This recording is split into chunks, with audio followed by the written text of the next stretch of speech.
Well, good afternoon, good morning, good evening, wherever you may be across this beautiful blue-green globe of ours. This is Real News Live. Sorry we're a little late. We're waiting on a woman again, of course, waiting on Jenny to get ready. This is typically a toxically masculine Tuesday, but since Jenny is here and she uses tarot cards, it's going to be, I don't know, Jen, totally Tarot Tuesday, toxically Tarot Tuesday. I don't know what it's going to be. I like For all it. you guys who don't know, this is Jenny Moonstone. She's a medium like Jennifer, who's on the show all the time, but she does things from a different perspective. And you do use the tarot cards, right? You use it's interesting because Jen is blonde and beautiful and soft and nice, and you're brunette. And I call Jen, for me, Jen is like the good witch of the West, and you're like the slightly naughty witch of the East. That's what we're going to call you today. That's okay. Okay.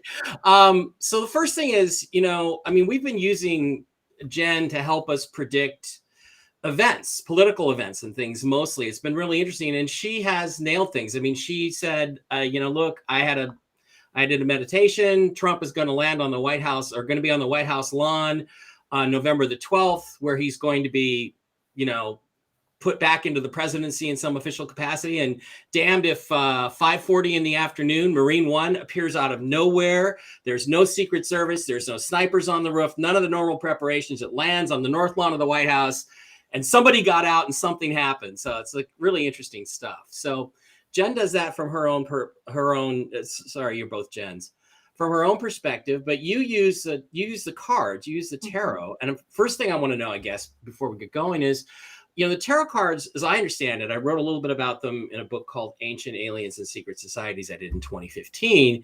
And they're actually the cards that were tossed out of the normal playing deck of cards. Is that not correct? So, tarot's real origin goes way, way back, but they were reintroduced and sort of, reintegrated into the mainstream around the 1400s, 1500s, around the turn of that century. And so, yeah, they really did start as a kind of parlor trick, like for the Templars, right? Yeah. It was the Templars who brought them back in, yeah. And then, I don't recall memories of these lifetimes, so I don't know exactly how it went down. But over the years, it has just increased in popularity. And I'm personally really excited about it, for one, because these, the tarot is a system, a reflective system that for so long has been hoarded from, the average peasants like myself. We haven't been allowed access to this just incredible means of getting information. So yeah, and it's just a system that, for whatever reason, really symbiotically I took to it, and it's just my passion. It's my favorite thing in the world. Yeah, and it's great. And by the way, you can go to jennymoonstone.com and get a reading with Jenny, and we'll be showing that later during the station break. And really quick, I did change my website. So Jenny Moonstone is my nickname, alias, but my real name, my government name, is Jennifer Constantine. So my website is now, I know. Go ahead. Sorry. My official website is jennyconstantine.com. Okay, I will try to create a new. Thank you. I appreciate that. I'm glad we said something now. Yeah, jennyconstantine.com. Okay, and I think I spelled Constantine correctly. So like the movie or the comic Constantine, Yeah, that's correct, right? jennyconstantine.com. Okay. Yes. And fuck me, your name is Jenny Constantine, really? I mean, yes. You didn't see this coming. You didn't see the witch thing coming with that name. I mean, that's wild. I do think numerology and things, if I gave you the true interpretation of my name, it's pretty bizarre. I mean, it's like, okay, I think I seem to be doing exactly what I'm supposed to be doing. If you take in the numerology and the meaning, and then I look at my home address and my birth date, and all this stuff seems to be programmed. Do you think, how did you first sense that you had some psychic ability? When did it first start for you? Well, full disclosure, I was born into an intelligence family. Okay. So my father still to this day is a contractor for various letter agencies. I have to be very upfront about that because I've been accused of being like some kind of a shill or plant, you know. And I understand why people would say that, but this is part of the reason why I'm so forthcoming about it is like, please, like I fought like tooth, nail, blood, hellfire to get out of the confines of that worldview. And I knew I was different from day one. I never had an awakening. I never had a realization so much as it was my circumstances in life changed to where I finally felt in alignment with who I always really was. Yeah. But it had always been, where the hell am I? What is this? This is a disaster, you know? And because I wear my emotions like on my face and on my sleeve my whole life, I made no secret or I never held in what I was seeing and experiencing. So I told my parents, I said, Mom, Dad, like, this is what I'm going through. And do you know, they thought I was so crazy. They handed me over to what we call the white coats. And I was drugged within an inch of my sanity between the ages of 14 and 17. Wow. And I was given everything. I was given antidepressants, SSRIs, same thing, antipsychotics. They guinea pigged me. They tried everything. And by the grace of God, I still had my reasoning and my feet on the ground, you know? So it's when people say stuff like, oh, Jenny's, you know, we can't trust her. Sorry, I'm going to mute my notifications here. Yeah, I get them all the time too. Telegram is the worst. Anyway. You know, I say, wait a second. I worked very hard and I suffered for a long time as a child to claim who I was in an unapologetic way to where I could express these abilities for people and help people in a way that my family, like, they still to this day, they think it's crazy, you know, and it's just, that's their programming as well. But I came into tarot when I was about 24 years old. It found me, not the other way around. I was not actively seeking that system. It literally came to me. I heard the name Thoth or Thoth. In my mind, it was Thoth, and it reverberated over and over. I was actually in the middle of a road trip going across Washington State. Oh, yeah, where I am now in miserable Washington State. Yeah. Anyway. Well, it's so beautiful though. Like it's a terrible tragedy because it's such a gorgeous like terrain. Like the earth is so beautiful, and yet it's just being dragged under by like unfortunate policies and corruption. But yeah, so that's a little bit about me. Interesting. You know, I really relate to that because not that I was ever drugged or anything within an inch of my life, but you know, it's like aliens are my thing primarily. Yeah. But now, I mean, we're all of us in this community are truth tellers. That's what we're here to do at this particular time. I wrote a book about it called The Choice in 2010, telling everybody this is what's going to happen. Everybody's going to have to take a side, and the physics of consciousness are going to force everybody to make decisions and take a stand. And you're either for the truth or you're not. But it was the same thing with me. When I was a little kid, I didn't watch Star Trek incessantly on repeats and Lost in Space because I didn't watch them because I saw those shows and got interested in aliens and space. I was interested from the time I can remember. That was my whole thing: space and aliens and technology. And it's like it found me. I didn't find it. And it wasn't until I started talking about that publicly, writing books. You know, I had a very successful career doing some of that stuff. It wasn't until, you know, I was in my 40s that I really started like, wow, this is what I'm going to do. This is what I meant to do. And you embrace it, and then everything kind of changes. And now we all find ourselves here in this critical moment in history. And it is pretty bizarre. And I was the same thing. I guess my brother told me recently, I have a twin brother, and he said, he never told me this, but he said he remembers overhearing my mom and dad having a conversation about me when I was about 6, saying, Mike's just going to be a little different. I guess I am.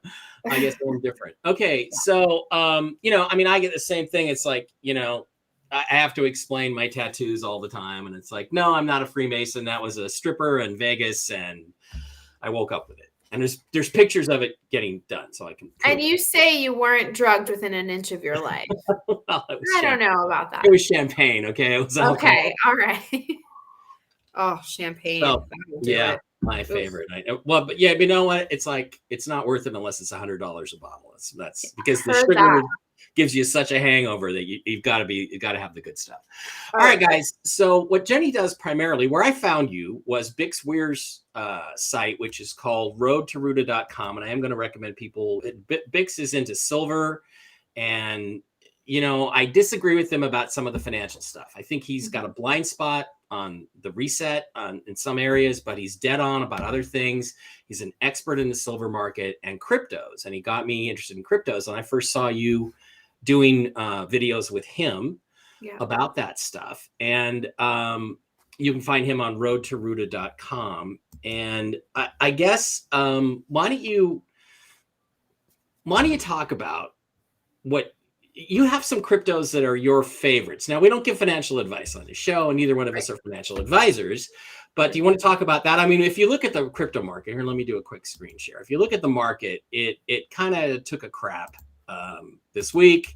It wasn't very good, but it's still fairly valuable. If you look at coin market cap, Bitcoin is at 51,000. I think it made it all the way to 69 before it came back down. And we see the manipulation of it. And there's, I see a lot of coins in here that I own. I did pretty well in Shiba for a while, but, and of course there's other ones. There's Bix's favorite, which is Theta, which is 484, folks. I'm just going to tell you that's a bargain for Theta right now. That's it is incredible price.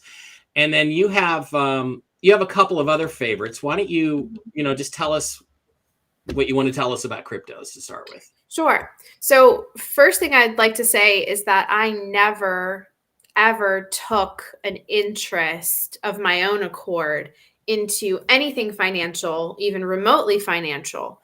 I'm just not I still feel that money as we've currently understood it is a very 3D construct, and it just never had any appeal to me. So when I got brought into the fold with Bix, it was strictly, and still is strictly, from the perspective of a reader, of a diviner. So I don't know the ins and outs of the financial system, either, neither the old one nor the new one. I'm looking at all of this from my angle. So I'm like, I do one thing really, really well. I try not to dabble in things that are not my wheelhouse. So with that being said, from my lens, it appears that the new system, of which cryptocurrency is a part, and it's been dubbed the quantum financial system. Cryptocurrency is part of that, although not all cryptocurrencies are going to be successful or have a place in the new quantum financial system.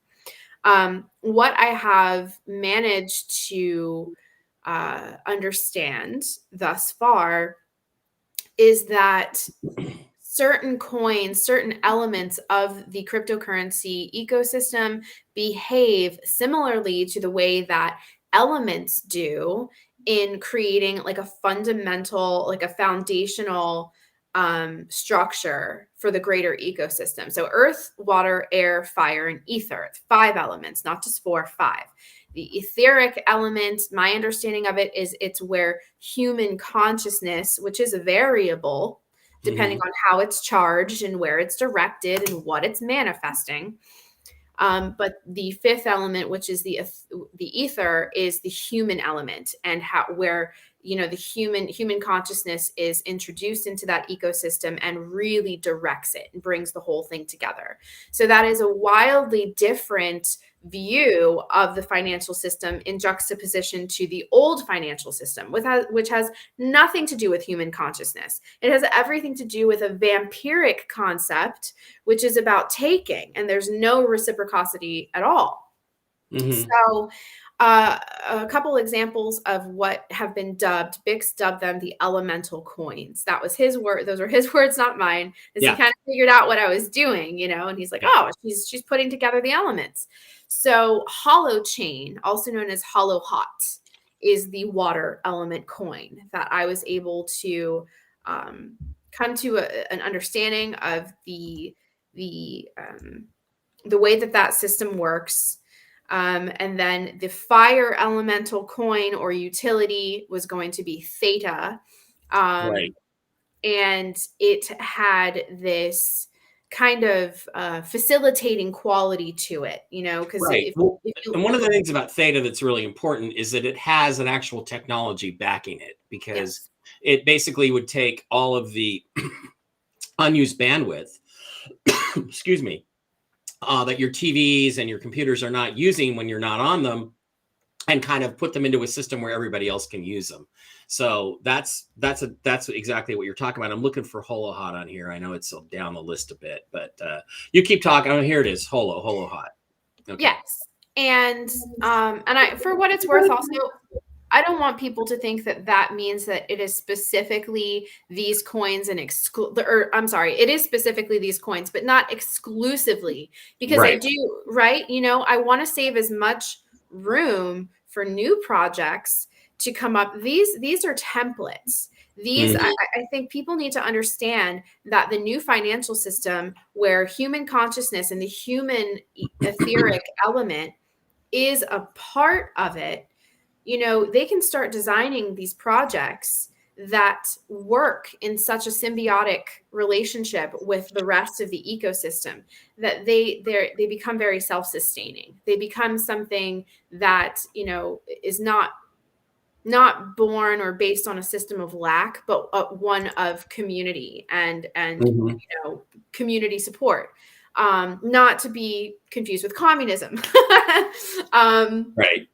So we've got hollow chain, hollow hot. That's one. Theta is the fire element. I don't know the air element yet. I have yet to lock that. That's my last one that I'm working on. The earth element is quite self-explanatory. We will be utilizing precious metals more and more, even in the quantum financial system, because make no mistake, there is a quantum level to gold and to silver. Just because they are physically here in your hands, they can be seen throughout all dimensions, all levels, all frequencies. So silver and gold are transcendental metals. Okay. And they will be used in all things forever. Okay. And then, so what else? We've got earth, fire, air. The last one I'm waiting on is air. Okay. The air coin. Well, so when you get that one, let me know. So I know everybody's waiting on it. This one's taking a while. The thing is, I think we're really close to the reset. We're really close. And again, what it's going to be is it's going to be asset backed. It's not going to just be gold and silver. There's not going to be a gold standard. The US has lots of gold. Maybe we'll be on a gold standard, but other countries like Iraq is going to be oil. Oil is their asset. So their currency is going to be valued based on the oil that they have. Vietnam, for instance, has the labor of their people. That's what they're going to use as an asset. So in the old system, it was only if you had gold, you had a valuable currency, but that's going out the window. So everything's going to be, we're going to value what do you have in your country that's worthwhile, and what makes your and the same thing's going to apply, I think, to the cryptos as we go along. So okay, so let's do a test run. Why don't we show everybody how, do you have the cards with you? I do. I have my cards here. As long as I've got you on the show, let me steal a quick reading from you. Of course. Let's do it. Let's ask a question. And it's interesting because you have to ask the question in the right way. It's almost a Masonic thing. And no, I am not a Freemason. That is a mistake. That is a Vegas mistake. So let's ask, am I going to move to a warm, sunny climate in 2022? Simple question. That'll work, right? That's how it can work that way. So yeah, sure. So I am using the Thoth deck. This is the first deck that I ever acquired. This one found me in a metaphysical shop actually just outside Tacoma, Washington. So, Okay. and I am now in the sunny state of Florida. And so And I'm so need to jealous. tell. Yeah, you should be. We really do have it going on down here. So we're going to just hold that question in our field here. Is Mike going to relocate to a sunny, warm climate in 2022? Please, God, say yes. Okay, let's see.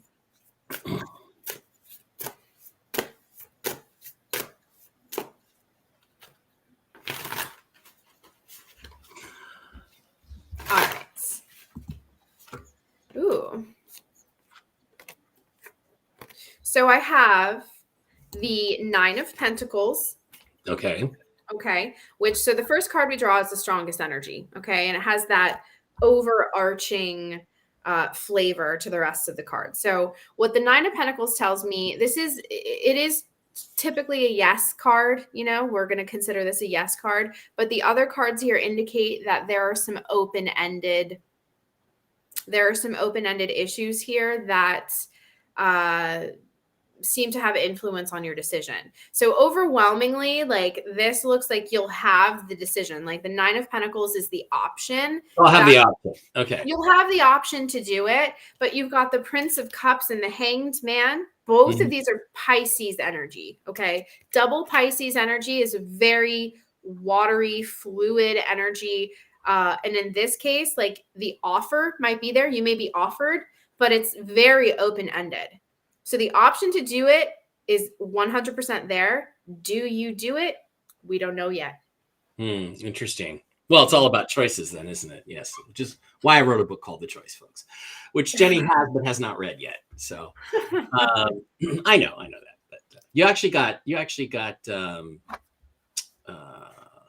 what's her name's copy from Arizona. Anyway, so Stephanie. You don't remember her name. Stephanie. Stephanie.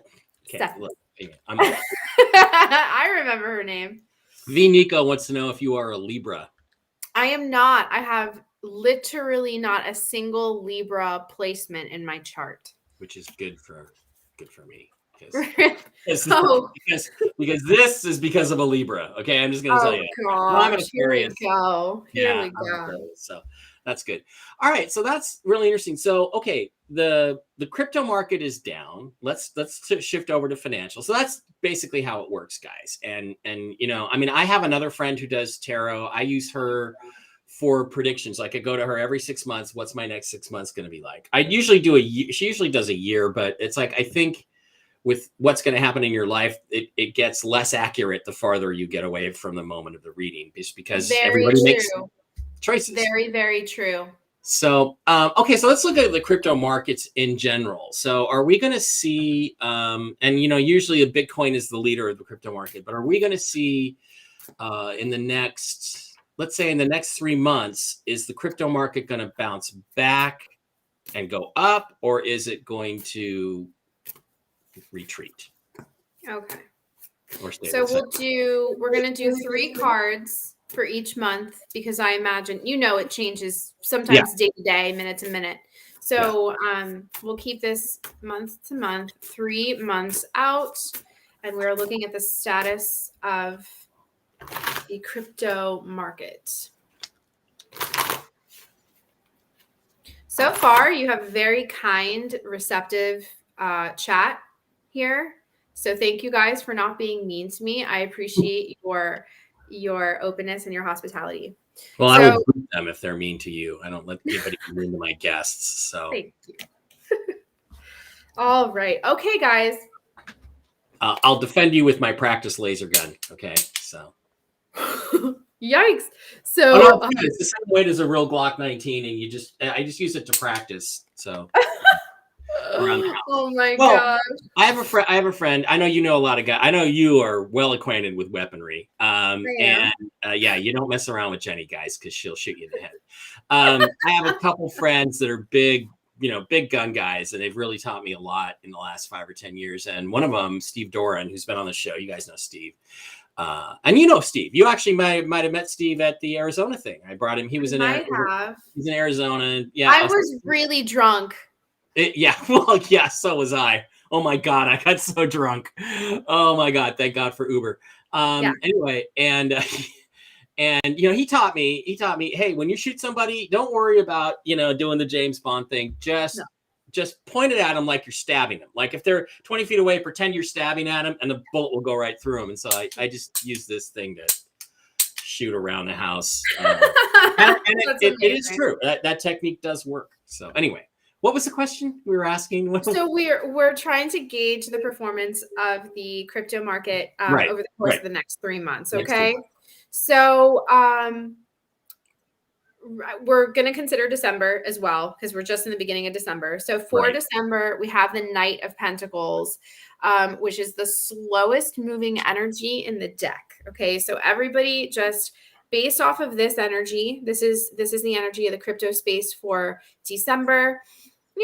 This is a collective of crypto investors looking at their portfolio like, well, set it and forget it kind of energy. A lot of people are I think, going to walk away from this and focus on other things because, like, I don't even see people selling. Like, I just don't. I think if you've been in it this long, that this is a long game. Like, you're in this for the long haul. HODL, right? HODL, HODL. Hold on for dear life. Hold on for dear life. Now, January. Okay, January, we have the universe, also known as the world. Okay, which my feeling, since this is the final card in the major arcana journey, it actually indicates some kind of an overall like everything is affected by this. I have my homemade cards. I made these cards myself. Okay. And she's an airhead. Bitch, come get it, Gazoo. Oh, yeah, this is not a regular member of my chat. This is airhead. Say that to my face, loser. You wouldn't. He's blocked, and I'm gonna turn the chat off until that goes away. Honestly, that's so funny. I love it. So okay, all right. There's a guy I used to do a show with, and we broke up, and he's psychotic. No, he's like schizophrenic. I mean, he likes to go to the because he lives in a homeless shelter, I think in Orange County. He likes to go to the nearby Denny's and use the Wi-Fi and come in under different identities. I've noticed, Dean, that you're doing a lot more female identities lately and coming in harassing. Yeah, I think maybe you should talk to somebody about your gender issues, Dean. Okay. So I will block them when they come through. All right. So here's what I'm getting. So actually the most what do you call it? Like activity appears to pick up around December, because I have the Temperance card, also known as the Art card. Okay. So Sagittarius energy, but do you see how he is just pouring all of these elements? So this is actually a male and a female, pouring all of this stuff into one chalice. Okay. Indicating applied skill and applied knowledge. So everything that people have learned about how the crypto market behaves really gets brought into focus come February. So people understand a lot more about the game just over the course of the next few months. So really what this feels to me, because I pulled the battle tested card to clarify what goes on in January. I actually think that people are going to mess with this in a way where, like, individual people realize that they can affect the crypto space. And I don't know how. I don't know how that's possible. I don't know the ins and outs of it. I'm not a techie person. But it's like I see holders like of a lot, like big bulk people that have hoarded a lot of cryptos. They're doing something. They do something, and it has this like wave effect on the general ecosystem. So let me get something for your for your audience here, something they specifically should know about the crypto space and its performance over the next few months. Okay. What do you guys need to know? Let's see. I don't think we have a lot of crypto people in here, but I have talked about how I have lots of silver. Oh, sorry. Go ahead. You're ready to go. Lots of silver, some cryptos, and cash. I've got Warrior Spirit. Okay. Warrior Spirit. Now that's specifically for your people.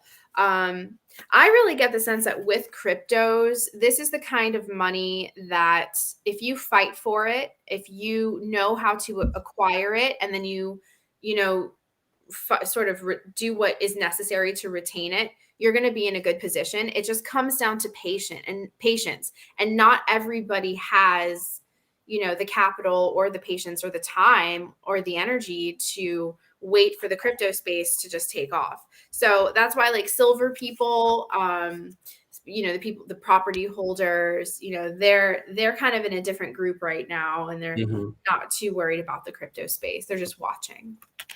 It's interesting because, people are not sold on it yet. But, look, Jenny, let's go back. I first heard about Bitcoin in 2010 or 2011. And I'm like, oh, that's stupid. That's never going to be anything. I was stupid. And what I've learned now is you embrace the new, whatever it is. If I'd spent $1,000 in 2010, I mean, what would I be worth today? Enough to move to Florida. Enough to move to Key West or something. Yeah. And spend a lot of time at Benihana's and all of the clubs that are there in Key West.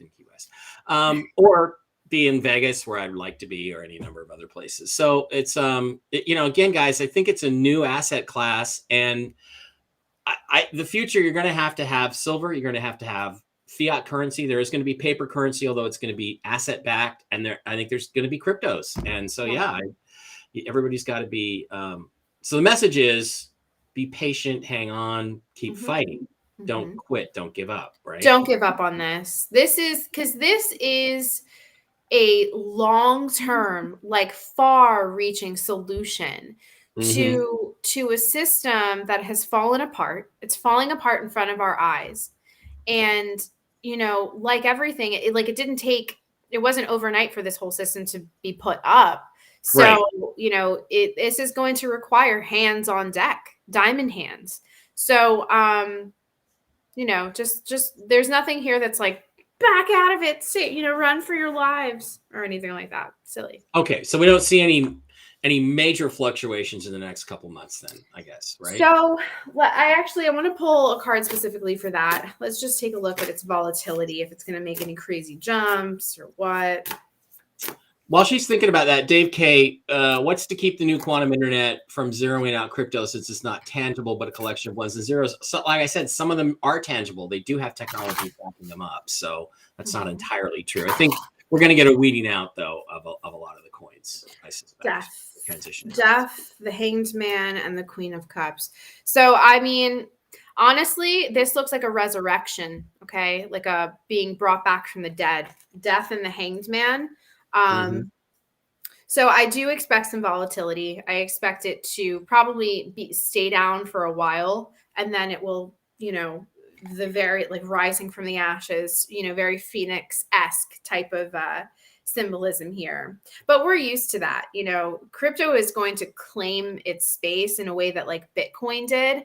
And everybody was shocked. I personally don't like Bitcoin. I don't like that energy, but it did what it came here to do. Which is to make everybody aware of cryptos, really. Big time. Yeah. Can I say something about that man's comment about the quantum financial system? So this is a little bit woo-woo maybe, but I think people associate the quantum system with, or the quantum internet, specifically with short waves, the computer and Wi-Fi and 5G and things like that. And that if those particular grids go down, or those particular networks get shut off, that means that we are all sans internet.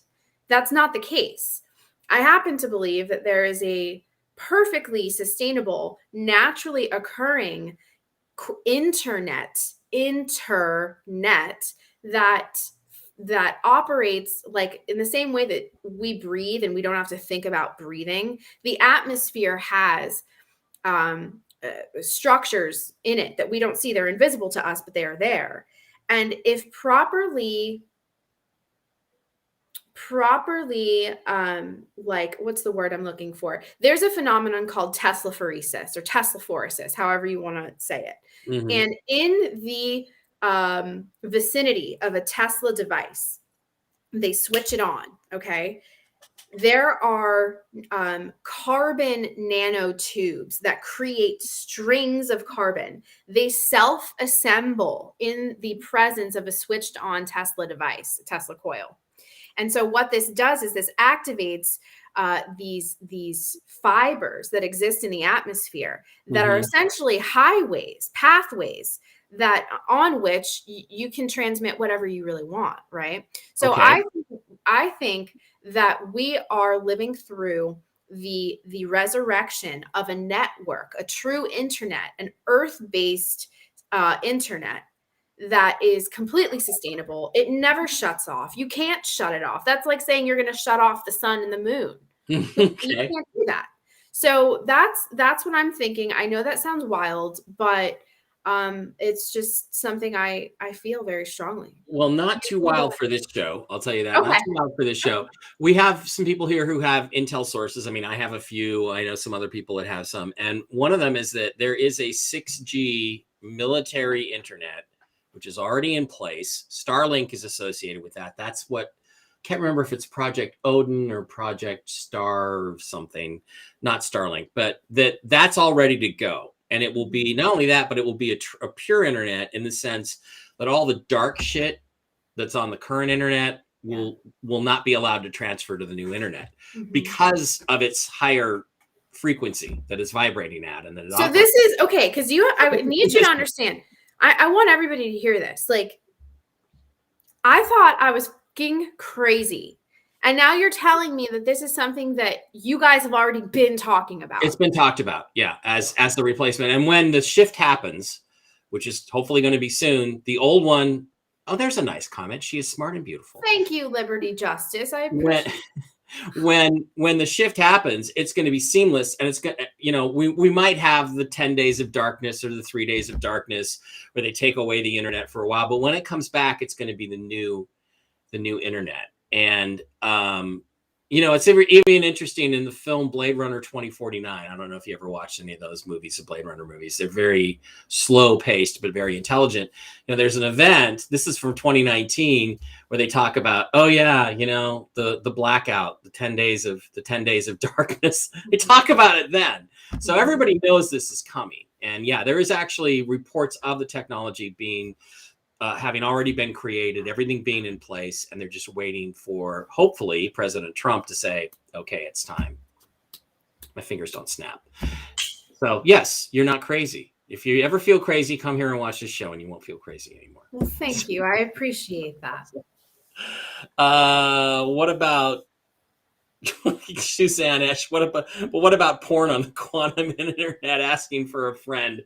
I suppose there'll always be a place for some stuff like that, but I don't know. It won't be the cesspool of the dark web that we have now. So that stuff's. It's almost like we'll ask about the med beds in a minute, but it's almost like that concept where you excise out the cancer. With the new internet, all the bad stuff goes away because everybody's going to crave the new stuff, the better, the good. So I'd like to share something that came to me. I've shared this a lot with Bix and his subscribers over on Road to Ruda.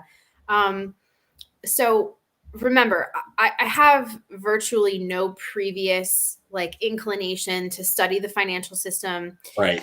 And I haven't even been really drawn to, silver and gold, no more than the average woman. I enjoy some, some silver jewelry and stuff like that. But because I was brought into the fold and I was asked so much about the status and performance of the price of silver and the silver rigging, I was brought into a new awareness on the consciousness of silver. Okay. And I am talking about silver as the metal. Okay. Physical silver. has a sentience to it. It has a consciousness because it is a naturally occurring precious metal that is part of this terrestrial plane. And because silver and gold do naturally occur inside the human body, a lot of people don't know this, but gold particles clump up around your heart, not your heart chakra, but your heart, the actual anatomical heart that you have. There are gold particles that cluster up around the heart. And so this is true. And so we also, why did we take colloidal silver? Why does it have such a benevolent symbiotic relationship with the human system? Because silver and gold are part of the human genome. They are part of who we are. And there is a sentience to silver that, I know this sounds crazy, and I know that it's crazy to think that silver or gold could want for anything. And it's not that it wants for anything, but it has a function. It has an alchemical purpose and a position. And what I have found is that silver, the consciousness of silver, is working through people. It's working through human vessels to stream through this kind of this energy, this light that gets human consciousness on par with where silver is. So, and what I mean by that, silver vibrates at a certain frequency. So does gold. And so much of the black magic that they've pushed on us was to suppress human consciousness to such a level that we could not access these frequencies, and that they could, hoard it. And they were the only ones that had access to that. What I have found is that the consciousness of silver is in alliance. It is an allied force, as is gold. And it wants to help raise human consciousness to a level that we can access the full potentiality of silver and of gold, and sort of come home and reconcile with these precious metals that have always been a part of the human story and the human genome, but they've been kept from us. So, notice silver is such a reflective surface.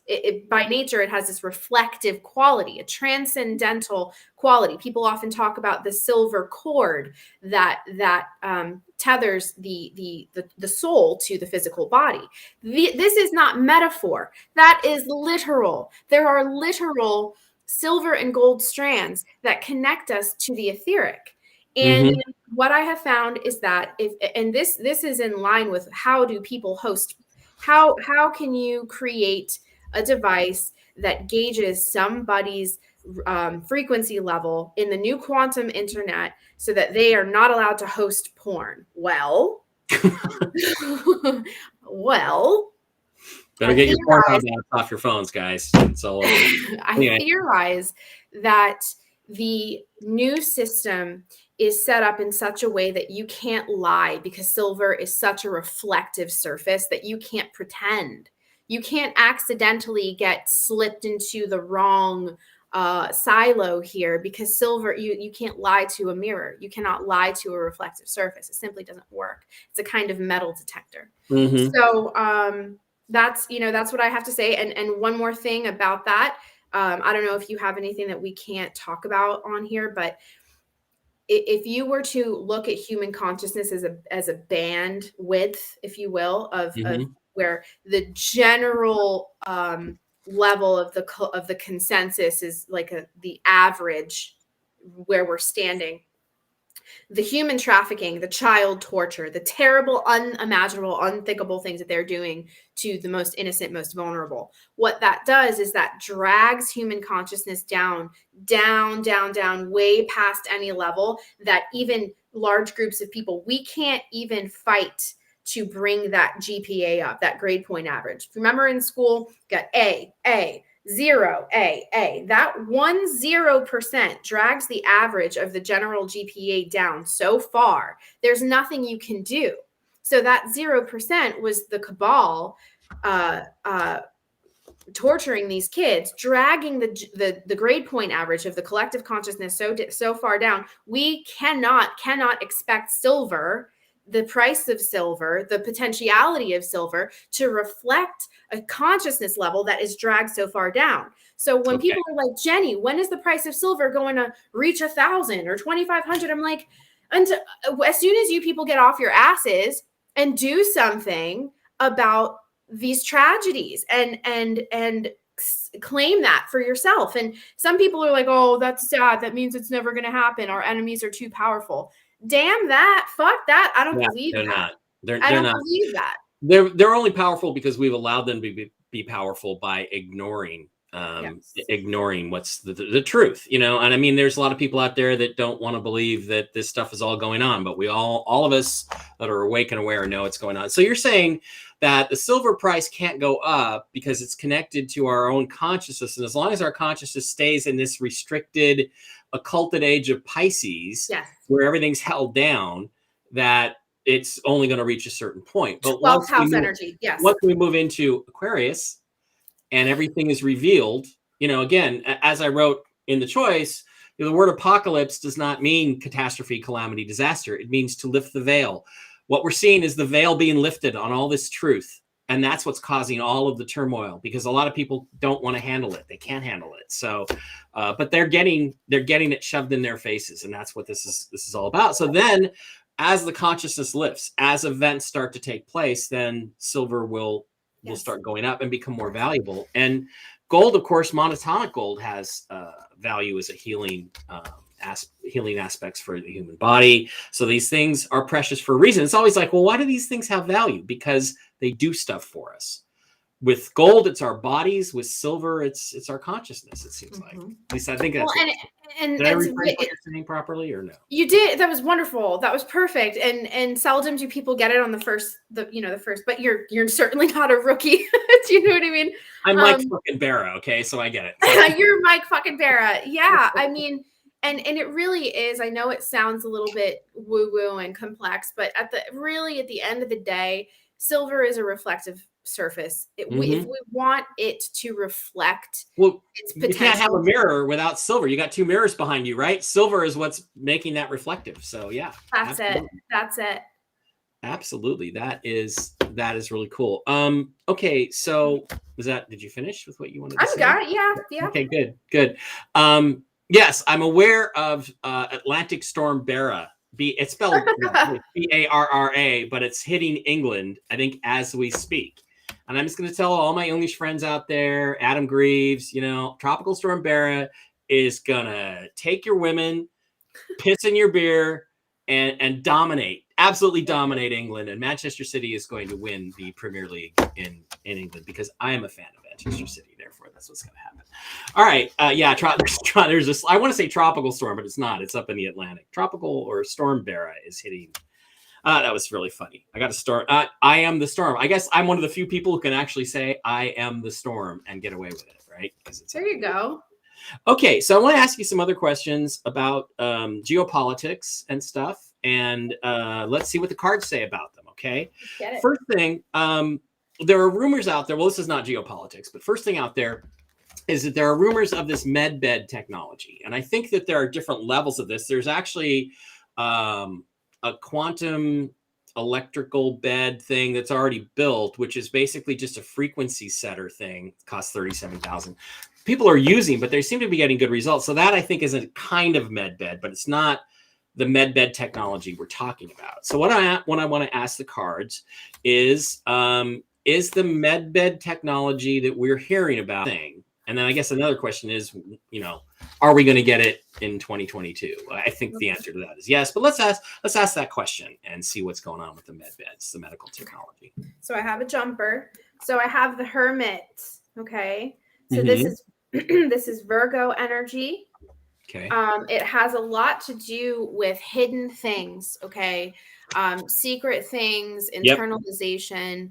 So this was the answer to the original question was, is it real? So, what's interesting about this, I actually get that the concept of a med bed, the concept behind it, obviously it's real, but I actually feel that this has several different applications. So you might not even, I almost get the sense that this is saying you don't actually, the med bed is what humans will use, what we will inherit to remind us of what's possible and how these technologies work. But this tells me that the human body is actually a med bed, and that we can ultimately, like, this is like a returning home. It's like, it's all in there, you know, because traditionally this is a card of like, you have all the answers inside you type of thing, you know?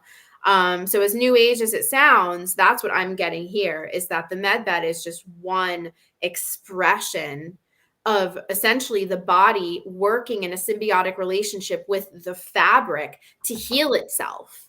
Yeah. So the med bed is like just the technology, but the concept of it is, it's our birthright. It's who we are, right? So let me get the question, are we going to get this med bed technology in the Western world in 2022? Great question. Great way to phrase it.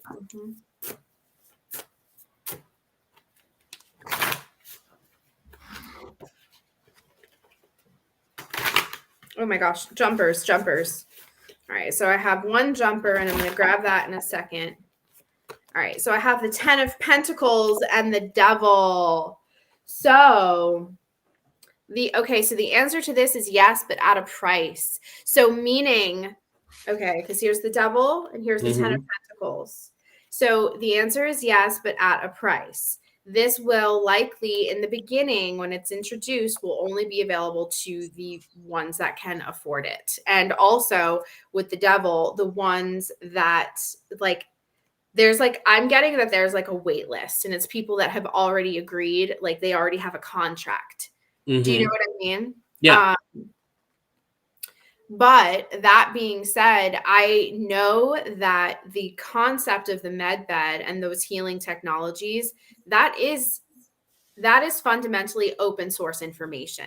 So it really just comes down to individual people, like sovereign people, that decide they're going to take this concept. They can make generic med beds. All they need is building materials. All they need is the template. That's what I'm saying. That's what this is about. We don't have to wait on some fucking company to build the bed. What we need is the blueprint. And then we need people to pop up all over the place and do what humans do best, which is adapt and survive. Well, that's exactly what, you know, I understand is happening in the background. There are people that are planning to open healing centers with this medbed technology, at least the initial phase of the technology, which can do quite a few things. And it's like anything else.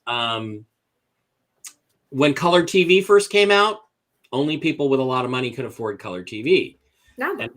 And then 25 years later, everybody had a color TV. And that's the way I see this. I think in 25 years, a med bed will be like a dishwasher or a washing machine. You'll just have it in your house like an appliance. Ooh, I don't, you know, I think I ate something bad. I'm not feeling good. I'm going to go lie in the bed for 3 minutes and boom, you're done.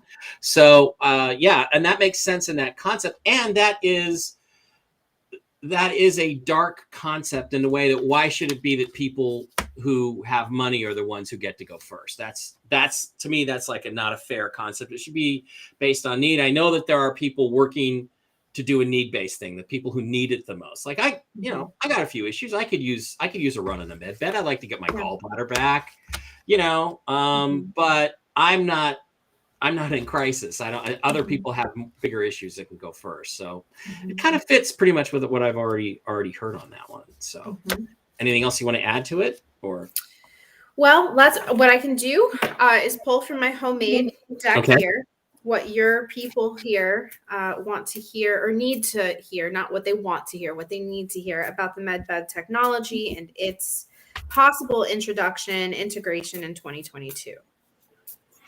Because I've been told by somebody else who's a little like you, and they're a little bit psychic, that there'll be med beds in 2022, but I won't get to use one until 2023.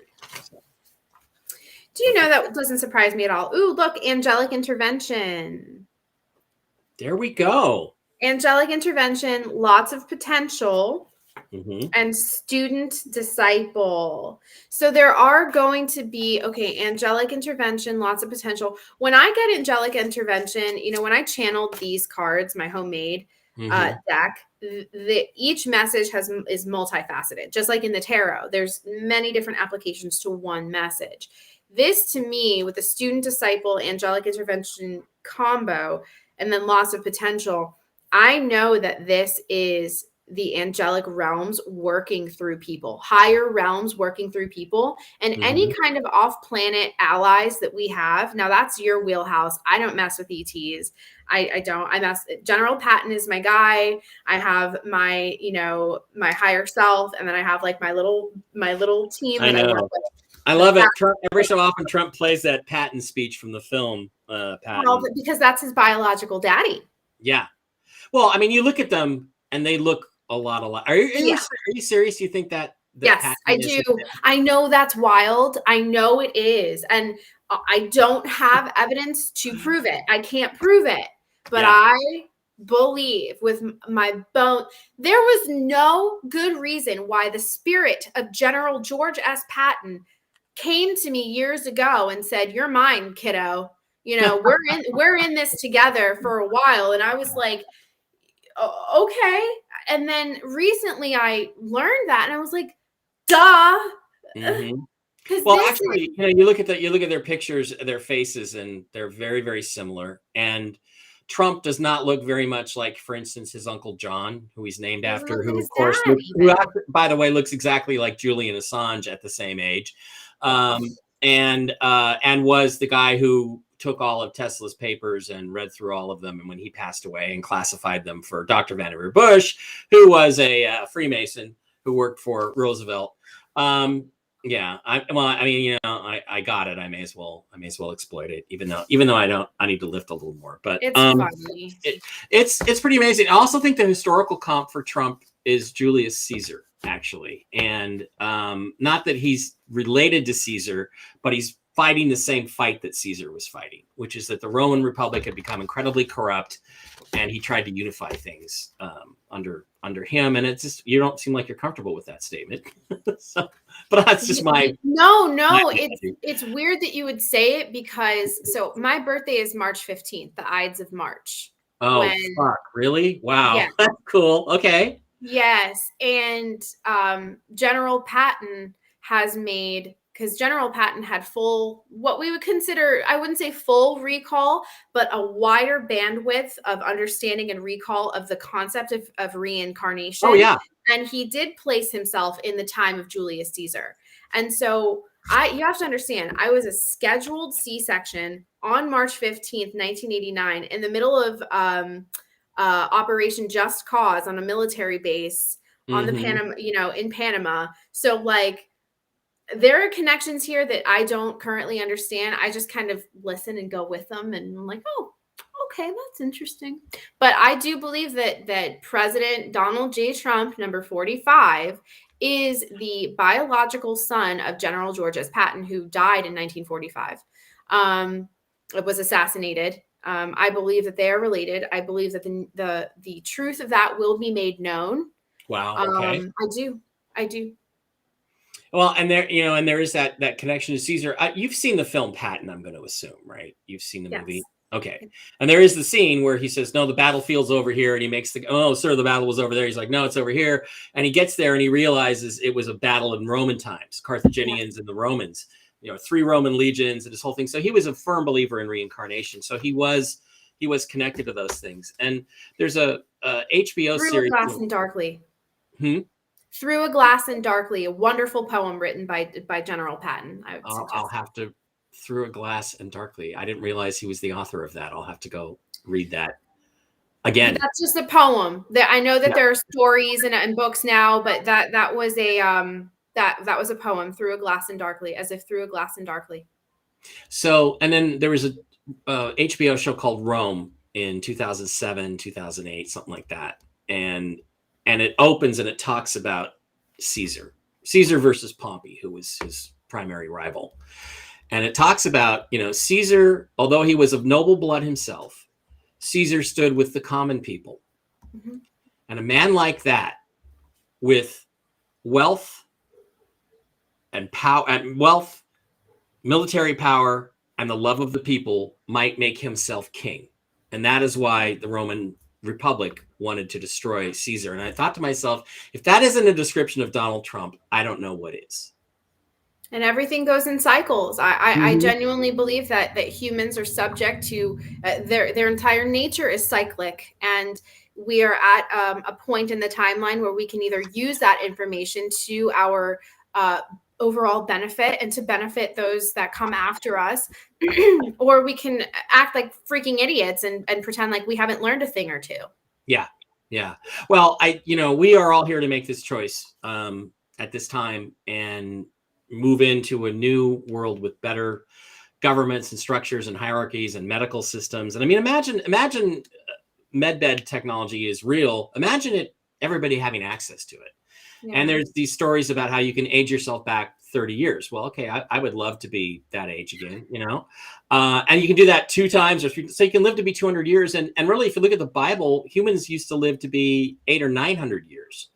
And so our bodies, I think, are meant to live a lot longer than we do. But, was there a water vapor canopy that protected the earth, was destroyed by the Younger Dryas impact event, which shattered that, caused 40 days and 40 nights of rain, wiped out the earth. And now we're more exposed to the sun's harmful rays and we don't live as long. But now imagine if we had technologies that could correct that and get us all back to our normal lifespan. I mean, literally, Jenny, you have a couple kids, right? You have a couple boys, right? I have 3 children. Oh, wow. Okay. And by the way, this is Toxically Masculine Tuesday. So at the end of this, normally it is. I'm going to let you know that you need to have your boys. How old are your boys? What's 12 and 11. 12 and 11. Perfect.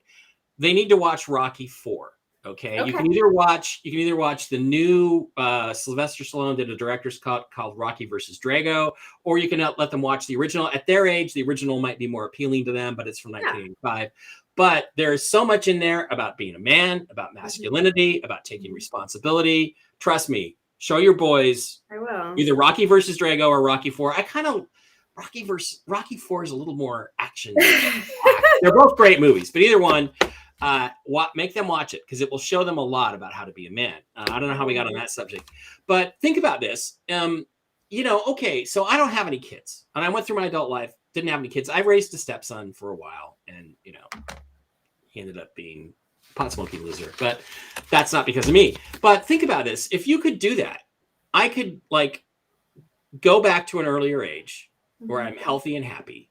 And then do all the things I need to do here. And then if I could go back again when I reach, 60 or something, go back and again, I could actually have 3 lifetimes. And the third one, I could say, well, how about this time I'm going to find a great girl and get married and have kids. I could go back and have a completely different lifetime where I had kids. So it's really amazing, this world that we're just on the brink of stepping into. The possibilities are unbelievable if this technology really exists, and if we can throw off this darkness that's been holding us back for 2,160 years. So I think it would just be helpful for people to consider that no force, whether of good or of bad, can be in control forever.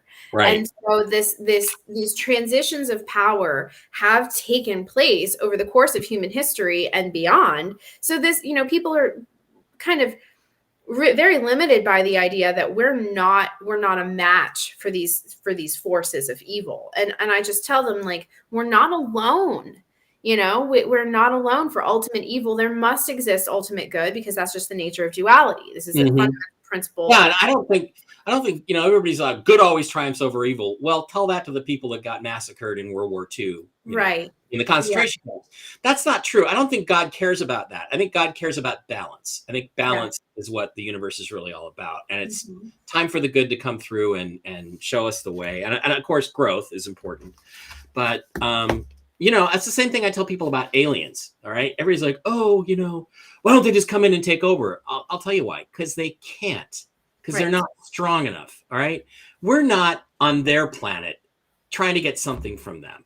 They're here on our planet trying to get something from us. Why? Because they're weaker than us. We're stronger than they might have really fancy technology, but believe me, we're catching up on that.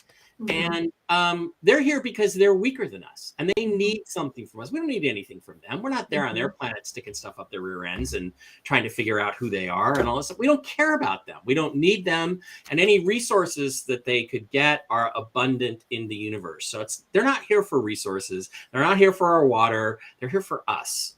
So it's important for us to remember our spiritual power is a lot greater than theirs. We're a commodity. And I think people they'd be doing a huge service to themselves, both, in how they stand in society and how they express themselves in society, and also how they do personally, to start viewing yourself as a valuable interdimensional asset. Of which and for which massive galactic wars have been staged to usurp your energy, your thought forms, your bioenergy. So like, start seeing yourself as a freaking, something else. And I people are like, oh, be humble. And I'm like, there's a difference between being humble and knowing the truth about who and what you are. Right. Exactly. Okay. We've kept you quite a while actually, but I want to about an hour.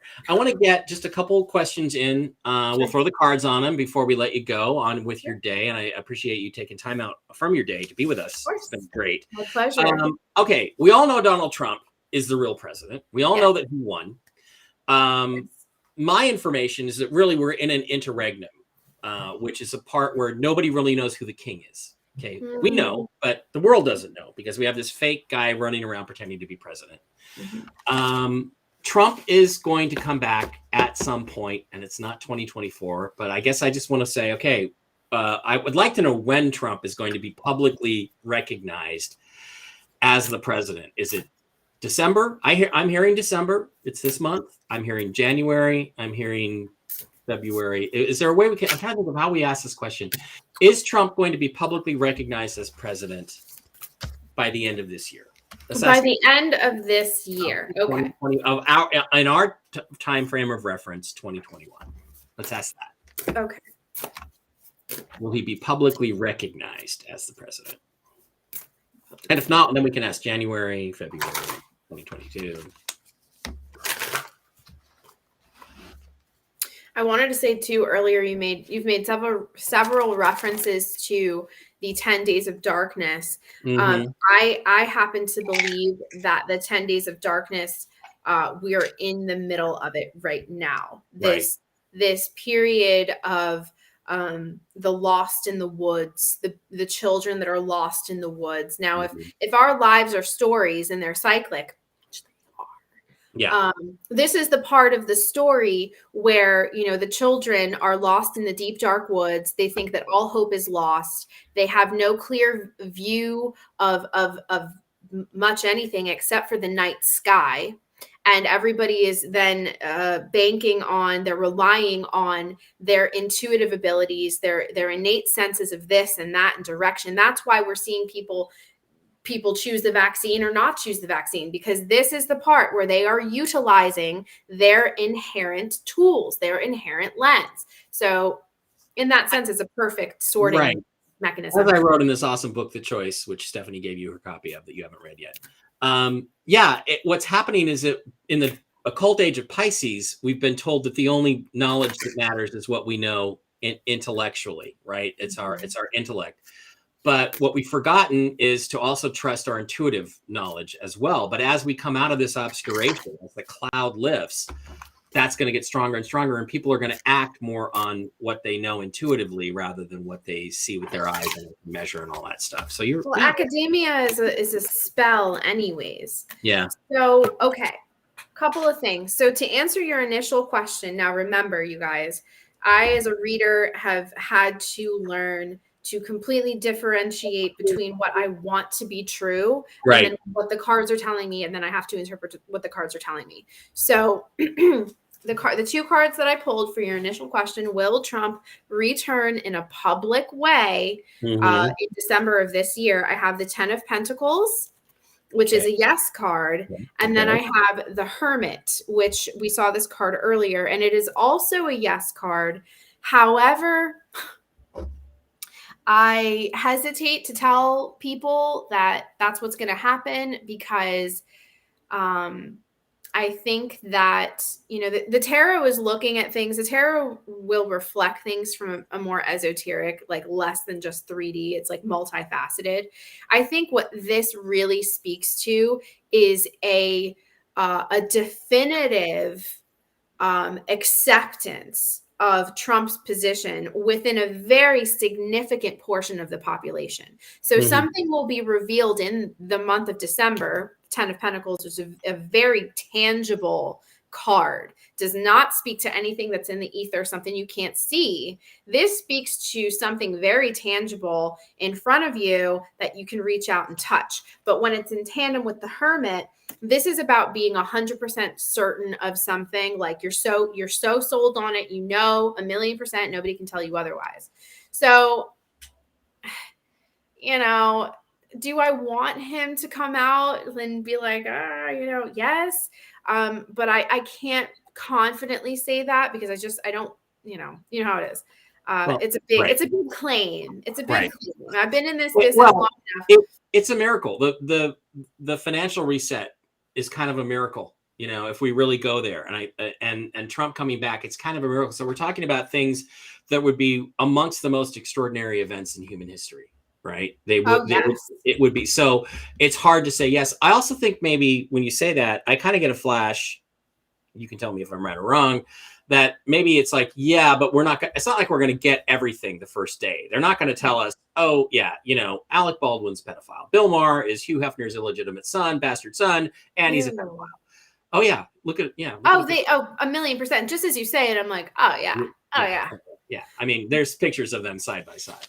Anyway, so we're not going to get everything right away. So it's like, yeah, but we're not going to know the truth for years and years because they're going to take their time telling us all these things. Because if they showed us what was in the tunnels that they flooded in Washington, D.C., if they showed us what was down there, the horrors, it would be too much for a lot of people. So they have to bring us along slowly, I think is partly what you're saying there. Yeah. So, am I right? And then I wanted to look at next year, like beginning of next year. So I have the 2 of Pentacles and the Princess of Wands, the Devil and the 5 of Wands. Okay. So all of these combinations speak to, obviously we're going to continue to be divided. This 2 of Pentacles, I want you guys to see it. This is your 2022 at a glance. All right. Do you see that this is the snake? This is the infinity symbol, the yin, the yang, death and rebirth, constant changes, and a kind of oscillating of information, like a giving, a sharing. Things are going to sway back and forth. Public opinion is going to sway back and forth. There are going to be people that jump sides that you never thought were going to jump sides ever. Because that's what this is. This is about transformation, metamorphosis, and really rolling with the punches. Like if you don't adopt a fluid mentality in 2022 to where you're open and if you remain fixed, you're going to break. This is going to break you. You have to adopt, you have to go with the changes or else it's going to be really difficult. Yeah. Well, I try to tell people for a couple of years now is, look, the good guys are not who you think they are, and the bad guys are not who you think they are. We're going to be, some of us are going to be very shocked of the people that we've idolized or liked, or musicians maybe involved in this stuff. We're also going to be surprised by people that we thought were bad that are actually working for the good, that have been double agents for a long time. And so it's like you can't lock on to anybody. I mean, look, I love you too. I'd hate for them to be part of this. But I also look at who Bono knows and who he hangs around with, and they're not great people. I mean, the music lifts me spiritually in many ways. Yeah. Especially California, that song where I really want to go back and live, but I want it to not be a shithole when I go back, which it is now. So, it's like, but you got to be prepared. You got to be prepared that your favorite movie stars, we all know about Tom Hanks. Oh, Mr. Nice Guy. Well, what if Tom Hanks is really a creepy pedo and a bad guy? He is. He is. So, Yes. you know, I mean, it's like that's what's going to be hard for people to deal with, because we're going to discover that so many things that we believe to be true are not true. Having said that, I have one last question before I let you go.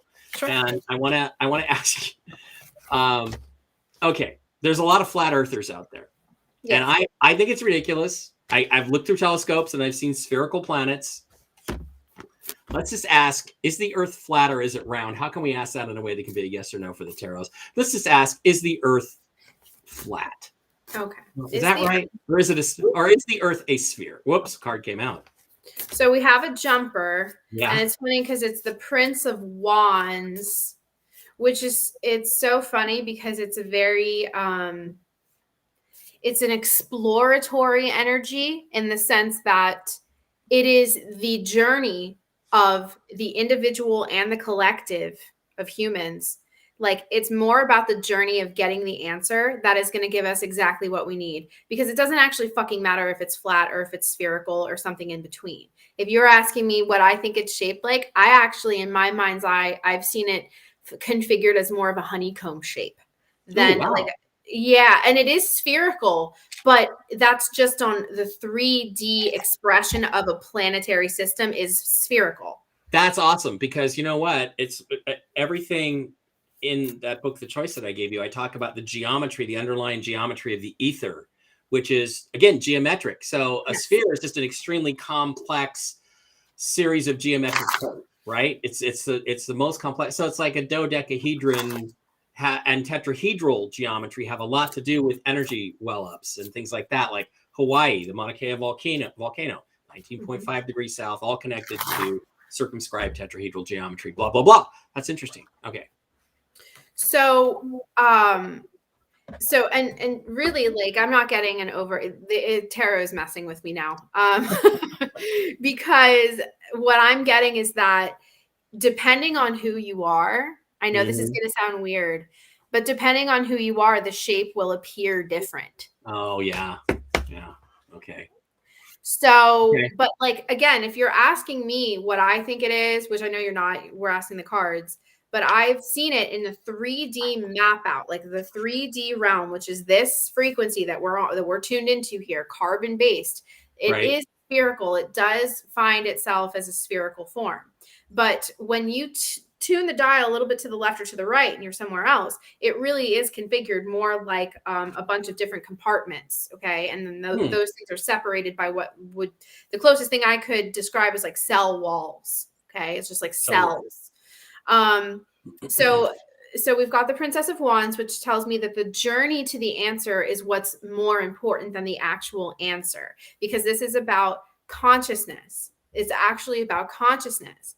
And then I have the Sun, and then I have the 10 of Wands, which, believe it or not, tells me that we will likely know, like, when, like, what people see will have everything to do with the sun. Like the sun's activity and interfacing with the planet is actually going to tell us what we need to know about the shape of it. Interesting. Okay, that's fascinating stuff. All right, guys, before we let Jenny go, we're going to do a quick station break. Thanks for everybody for being here. I want to remind you that this video will not be taken down off Mike Bear 2 and Mike Bear 3 on YouTube. It will actually be on Rumble, and it will be on the Blogspot. So go to mikebear.blogspot.com. It'll take about 30 minutes for this to process into a video, so you can always watch the replay there. I'm hoping, got my fingers crossed, that the 2 YouTube channels stay up, because that's where most of you guys find us on a daily basis. But please go there, go to Rumble and get yourself a Rumble account. Donald Trump is teaming up with Rumble. I just heard a rumor to that effect today, which is awesome. Yay. And open up a Rumble account, subscribe to the Real News Live channel, capital R, capital N, capital L. And please do not forget to patronize our wonderful sponsors, the ungovernedtshirtcompany.com, ungovernedtees.com, where you can get all kinds of cool Patriot gear, like the baseball caps, the Tweedledum shirts, the It's a Plandemic Stupid stickers. You can get the beanie, my personal favorite, the Ungoverned Tees beanie, the Child Lives Matter t-shirt, the Ungoverned Tees mug, which I have right here for hot drinks, the Fake News Creates Fear, the socks, the patches, the Obama Trader t-shirt, which I modeled the other day. Awesome shirt. and the dumbest fuck shirts. And of course, my personal favorites, the Obamagate or MAGA long sleeve t-shirt and crew neck sweatshirt in either beige. I love that. Oh my God. I need the Obamagate shirt so bad. I need it. Okay, I'll get you one for Christmas for being on the show. That's great. I'll make sure you get one of those. You want the sweatshirt or you want the long sleeve tee? Long sleeve tee. Long sleeve tee. Okay. All right. And what you're probably medium, large, medium? I'll take a small because I like tight fitting clothing. And all of the people that look at you probably like the tight fitting clothing on you too. And do not forget, go to jennyconstantine.com to pick up her services or readings. There she is right there, formerly Jenny Moonstone, now going with her real name, Jenny Constantine. I did find you. It's www. It's CONSTANTINE. And pick up her contact information and get a reading from Jenny. And it'll be, it could be really, really good stuff for you guys to pick it up. Okay, so Jenny, thank you very much for being on the show. I'd love to have you back sometime if you want to come back. And, we'll set a better time limit on that. Anything you want to leave the audience with before we pass on let them know about their day? Well, I just wanted to say thank you to everybody in the chat for, again, being so welcoming to me and non-judgmental. And I should have known that I would get that kind of a welcome because, I mean, clearly they love you for all of your, all of your flaws and everything that you are. They love and accept you. What? No. Remember, you're a client of mine. You can't hide anything. I was once. Okay. Yeah. Okay. All right. Well, he did get a reading. I love Mike.